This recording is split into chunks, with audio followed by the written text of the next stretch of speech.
Bismillahirrahmanirrahim. Assalamualaikum warahmatullahi wabarakatuh. Innal hamdalillah nahmaduhu wa nasta'inuhu wa nastaghfiruh wa na'udzu billahi min syururi anfusina wa min sayyiati a'malina. May yahdihillahu fala mudhillalah wa may yudlil fala hadiyalah. Asyhadu an la ilaha illallah wahdahu la syarikalah wa asyhadu anna Muhammadan abduhu wa rasuluh, amma ba'du.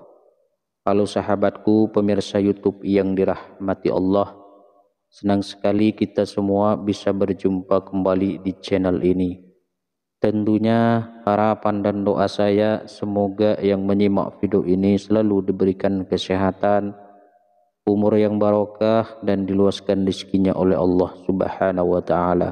Amin, amin, Allahumma amin.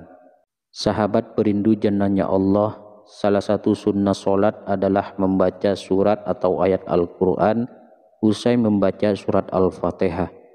Al-Quran sendiri terdiri dari 114 surat dan 6.000 lebih ayat.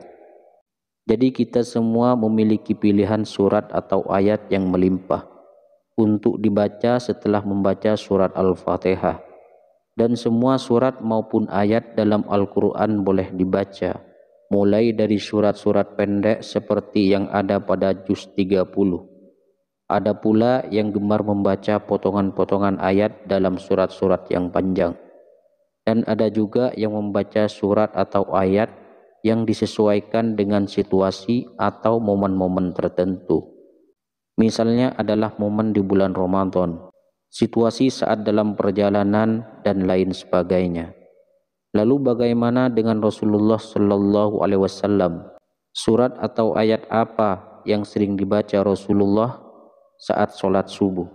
Dari Qutbah bin Malik, beliau pernah berkata, ia pernah sholat subuh bersama Nabi Shallallahu Alaihi Wasallam. Beliau pada rakaat pertama membaca ayat surat Qaf ayat 10. Hadis riwayat Muslim. Dari hadis tersebut bisa disimpulkan bahwa Rasulullah Shallallahu Alaihi Wasallam di rakaat pertama pada sholat subuh setelah membaca surat Al-Fatihah, beliau lalu melanjutkan membaca surat Qaf sampai ayat ke-10. Lalu dilanjutkan ruku dan seterusnya.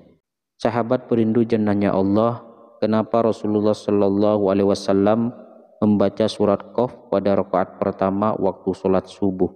Apa keutamaannya? Isi surat Qaf ini intinya adalah untuk memperingatkan manusia tentang kejadian mereka dan mengingatkan tentang nikmat-nikmat yang diberikan kepada manusia. Begitu juga peringatan tentang hari berbangkit, hari berhisab, surga, neraka, pahala, dosa, dan lain sebagainya, supaya kita selalu ingat kepada Allah bahwasanya akan ada hari berbangkit di mana manusia akan dibangkitkan dari kubur, lalu dihisab semua amalnya dan diberikan balasan sesuai dengan amal perbuatannya semasa hidup di dunia. Bagi yang banyak amal baiknya akan diberikan ganjaran masuk surga, dan bagi yang banyak amal buruknya akan dimasukkan ke neraka dengan segala siksaannya. Na'udzubillahi min dzalik. Lalu pada rakaat kedua, apa yang dibaca Rasulullah Shallallahu Alaihi Wasallam? Dari Ammar bin Haris berkata, aku mendengar Nabi Shallallahu Alaihi Wasallam pada sholat subuh membaca surat At-Takwir. Hadis riwayat An-Nasya'i. Di dalam Quran surah At-Takwir ini pun juga berbicara peringatan kepada manusia tentang hari kiamat.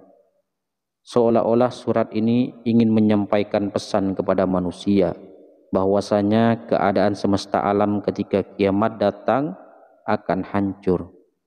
Terjadi kegoncangan di mana-mana, matahari akan digulung sehingga semesta gelap gulita, dan manusia tidak akan dapat mengelak dari pengadilan Allah tentang amal perbuatan yang dikerjakan semasa hidup di dunia.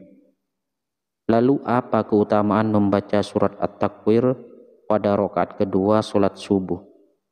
Insya Allah mampu meningkatkan keimanan kita kepada Allah Subhanahu wa Ta'ala dan memunculkan kekhusyuan dalam sholat, bahwasanya kita semua akan meninggal dan akan sangat celaka di saat kita meninggal tanpa bekal amal soleh yang cukup untuk menghadap Allah Subhanahu wa Ta'ala. Sahabat perindu jannahnya Allah, untuk itu disarankan untuk kita semua, bacalah dua surat ini saat mengerjakan sholat subuh dan pahami maknanya dengan baik. Insya Allah kita akan menjadi manusia yang senantiasa ingat kepada Allah Subhanahu wa Ta'ala, selalu bersyukur dan sangat takut untuk melakukan perbuatan dosa. Sahabat perindu jannahnya Allah, mungkin itu saja yang bisa saya sampaikan pada pertemuan kali ini. Semoga video ini bisa bermanfaat bagi kita, keluarga kita, dan juga orang banyak.